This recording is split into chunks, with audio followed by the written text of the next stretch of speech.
as you've already probably figured out, I am Mickayla Fatovic, and I am the broker owner of Elite Class Property Management and Real Estate Company. I'm Tammer Fakhry. I am the broker owner of Elite Mortgage. Obviously, we want to talk to you guys about evictions today. So evictions, Mickayla, I hear that you have a good, interesting story to tell us about this one. Yeah, so I mean, this actually goes into the tenant horror stories that we recently shared, but we had to end up passing an eviction over to our legal department because we had a situation where we had people move into the unit after they paid us and the money was cleared into our accounts, and then the funds mysteriously got taken back out and they paid it again, and it happened again where it got taken out. And yeah, it was just kind of like a continuous thing where the funds would come into our account and then get taken out. And eventually we ended up suspending her online payments and telling her, you need to give us a check or cash. She gave us a runaround, naturally. It was like, oh yeah, I'm going to meet you at your office at like 5 o'clock. Well, 5 o'clock turned into 6 o'clock to 7 o'clock to 8 o'clock to next Monday, and so on and so forth. But we had already did all the postings of the notices and stuff. But yeah, that's essentially really it. So we had somebody move in, and after they moved in, all their funds bounced. Let me ask you a question. So obviously, at that point, there is no question about it. You got to evict this person.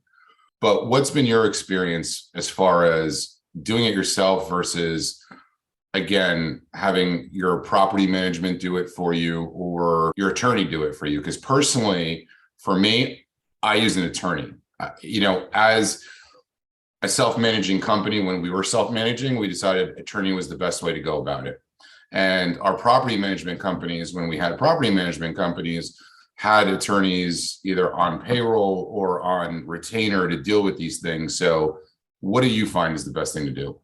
So honestly, I would say getting an attorney, always. So we actually, in Florida, the property manager can file the eviction proceeding per se, if that's even the correct terminology, but we can file the paperwork for our clients, and that's for the uncontested evictions for non-payment of rents.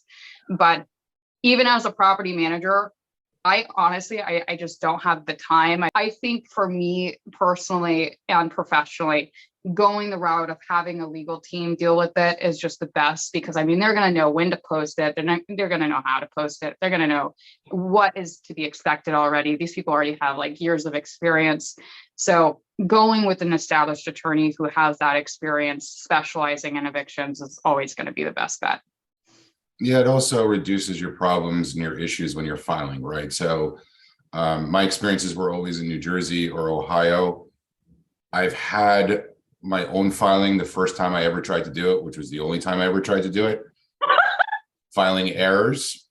I filed the wrong thing, or not, I shouldn't say the wrong thing, but I didn't fill out the forms correctly and it got booted. I mean, it just got booted out right away. So paying for expertise, in my opinion, and speed is always the right thing to do.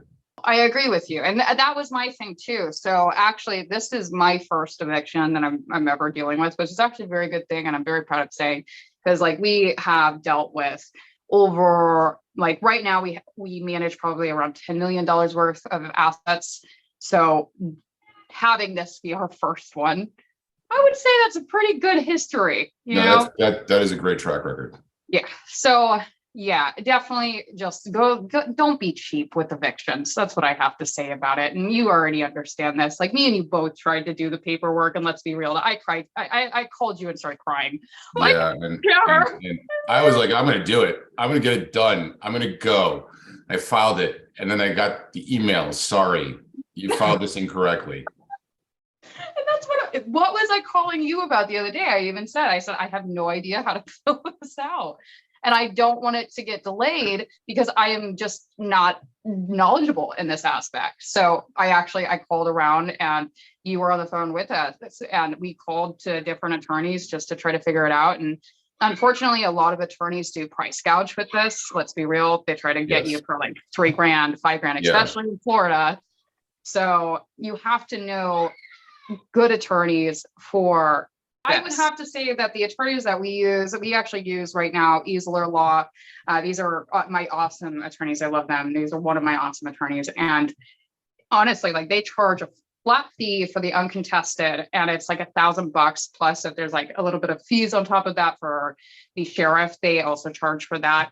But I mean, $1,000 for an uncontested eviction, that's a pretty good price. Yeah, it's interesting because, Florida is not a state where you use attorneys for closings, very similar to Ohio, where in New Jersey, we're a attorney-based state, right? So I've had long-term relationships with real estate attorneys because of my business activities, as well as, the mortgage company, as well as the construction company and all the other stuff that we're into as far as real estate is concerned. So I've had long-term relationships with real estate attorneys. And because of that, there's a lot less of that price gouging, right? Because this is my real estate attorney. I've had 3 that I've worked with ever. And I stay with them a long time. So they know that they're getting all my business coming and going. And I recommend them also as people to use for my clients in the mortgage company. So there's no price gouging, right? It's unfortunately, I think those states where there's no attorney, the attorneys aren't involved in the real estate transactions. They're like, well, I'm only going to see this person once.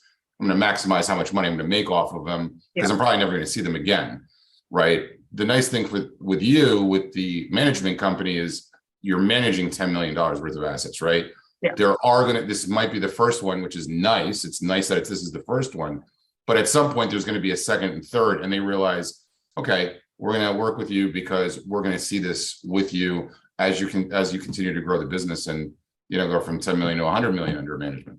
Yeah, exactly. So, I mean, and that's a good point, right? It's very important to establish early on when you start getting into real estate, a relationship with a legal team, because if you don't have that, when push comes to shove, you're going to be left high and dry. And just figure it like this.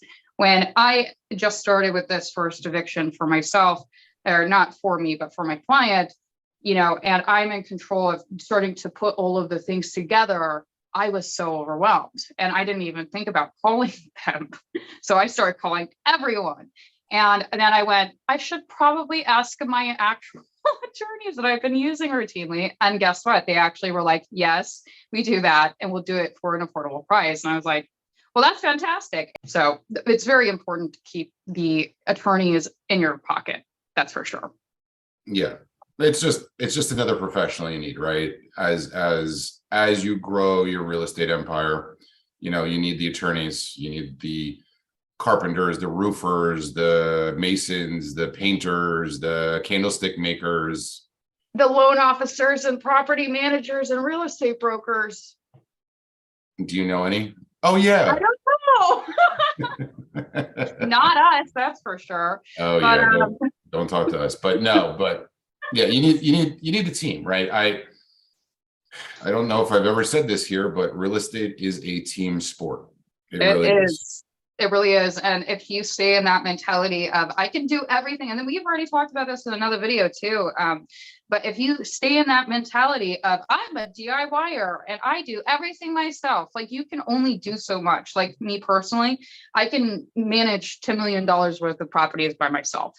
But when it comes to going over the 10 million, I have to ask for help because now I'm at that point where expansion is just evident and there's no turning back. So if you're looking to expand, you have to create a team. And that's so essential to do it quick, because the quicker you do it, the more established you'll be and the more your foundation will be built for you just to build up. I agree. That was a developer term. Look at you. Look at you throwing down the real estate construction stuff. Yeah, awesome. I'm special. Anyway, so make this very long video short.